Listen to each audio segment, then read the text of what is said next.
যাদের নামাজ পড়তে ইচ্ছে করে না তারা এই দোয়াটি নিয়মিত পাঠ করুন।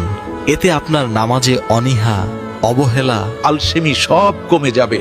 ও মহান আল্লাহ তাআলা আপনাকে নামাজ পড়ার জন্য তৌফিক দান করবেন, নামাজ পড়ার সুযোগ করে দিবেন ইনশাআল্লাহ। দোয়াটি হলো আল্লাহুম্মা ইন্নী আলা যিকরিকা ওয়া শুকরিকা ওয়া হুসনি ইবাদাতিকা। অর্থ, হে আল্লাহ, আমাকে আপনার জিকির করতে, আপনার শুকরিয়া আদায় করতে এবং সুন্দরভাবে আপনার ইবাদত করতে সাহায্য করুন। এই দোয়াটি আপনি নামাজের পরে বেশি বেশি পাঠ করুন।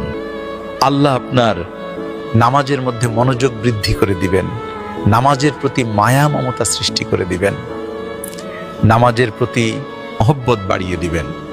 আপনার নামাজ পড়ার আগ্রহ, চাহিদা মহান আল্লাহ তাআলা বাড়িয়ে দিবেন ইনশাআল্লাহ। হে আল্লাহ, আমাদের সবাইকে নামাজি বানিয়ে দিন, আমিন।